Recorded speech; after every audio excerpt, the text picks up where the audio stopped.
turma, estamos aqui com mais um dia de aula e hoje, nessa quinta-feira, iremos trabalhar o componente curricular de História.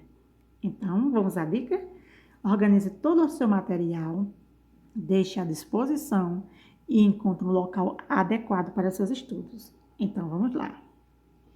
Na aula de hoje, iremos trabalhar o componente curricular de História, iremos falar sobre a vida na cidade, a urbanização, que trata da quarta unidade. E iremos explanar o modo de vida nas cidades. Então, hoje é uma quinta-feira, dia 12/11/2020, estamos aqui com a nossa aula de História.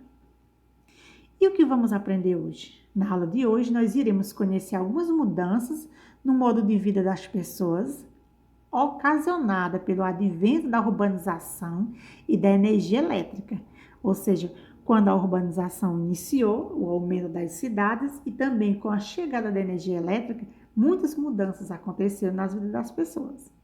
Iremos também compreender a transição dos meios de transporte movidos à tração, que é força animal, para os transportes mais modernos, movidos à eletricidade e à combustão.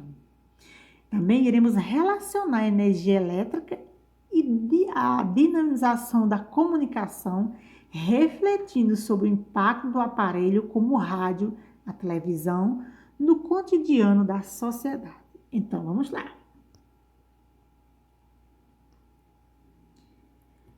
No capítulo 4, iremos iniciar com o modo de vida nas cidades.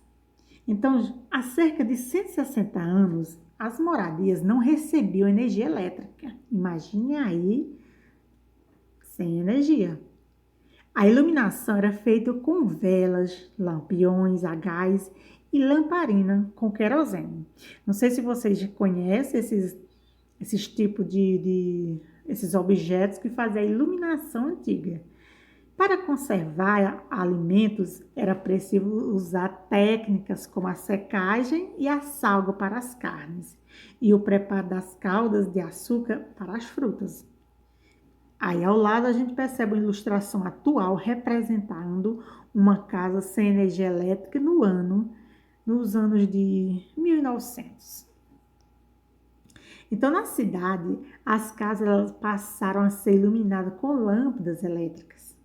As famílias que tinham acesso à eletricidade, elas puderam contar com novos aparelhos.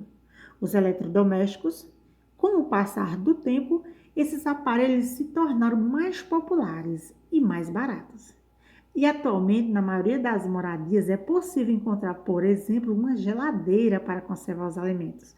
Eu acredito que na casa de vocês tem uma geladeira e é um eletrodoméstico onde hoje, no nosso cotidiano, ele é indispensável. E aí mostra a geladeira para a conservação dos alimentos. Então, vamos aqui. Inicie preenchendo essa tabela. Vamos preencher o quadro com o nome da utilidade de 3 aparelhos domésticos que funcionam com eletricidade. Então, na primeira coluna, vocês vão colocar o nome do objeto e na segunda coluna, vocês vão colocar a utilidade para que ele serve. Iluminação das cidades. Atualmente é comum vermos nas ruas postes com lâmpadas elétricas que acendem e apagam automaticamente.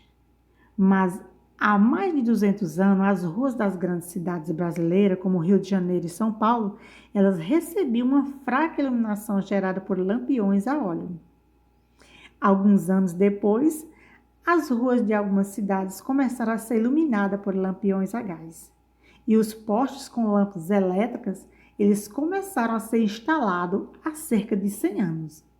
E durante o tempo, a iluminação a gás, a eletricidade era utilizada simultaneamente, ou seja, um cada vez.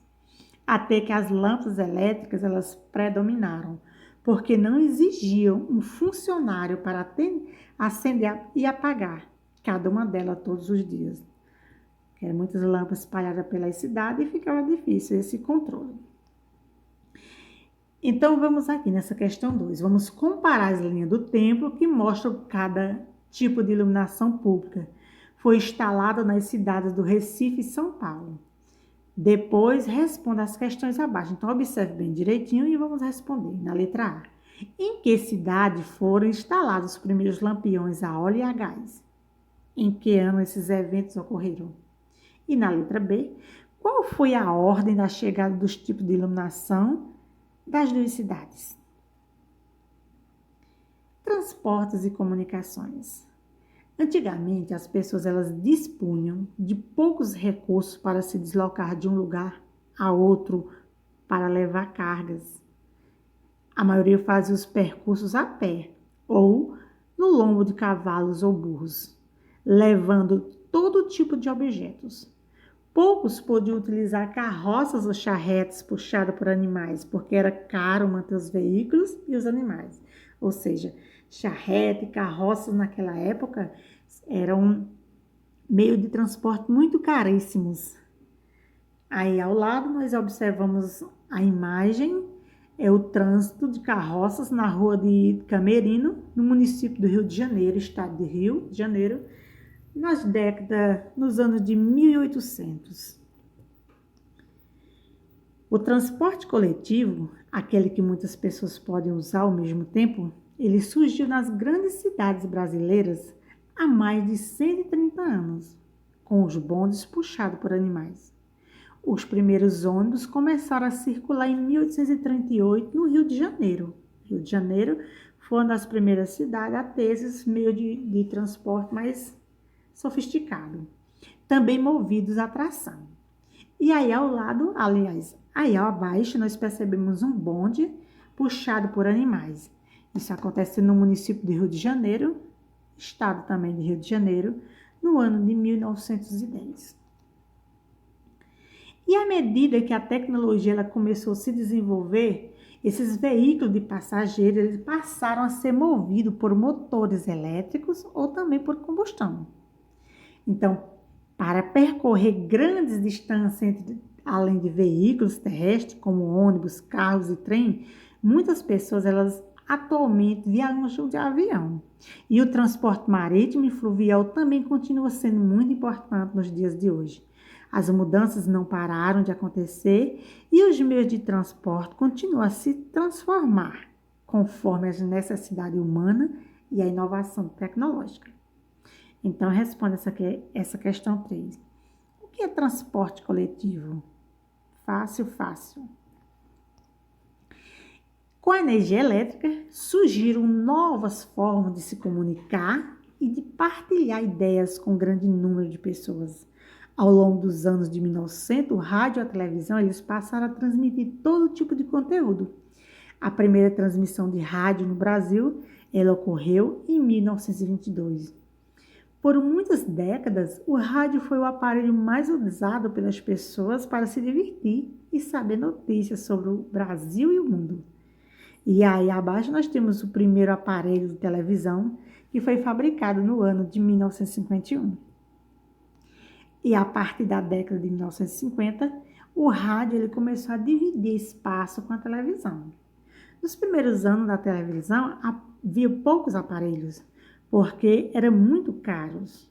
Os programas eram ao vivo, transmitidos em preto e branco, e por apenas algumas horas ao dia. Atualmente, outros aparelhos como telefones, celulares, computadores, tablets, eles tornaram-se populares e modificaram as formas de comunicação. E agora observe essas imagens e responda as questões. Na primeira imagem, nós percebemos a família assistindo a TV, município de São Paulo, estado de São Paulo. E na segunda imagem, família assistindo a televisão no município de São Bernardo do Campo, estado de São Paulo.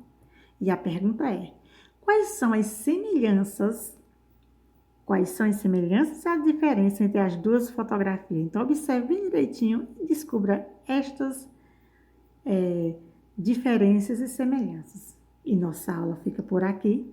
Até a próxima aula. Fique em casa se possível. Se for sair, tenha os devidos cuidados. Um forte abraço da professora Marlene Feitosa.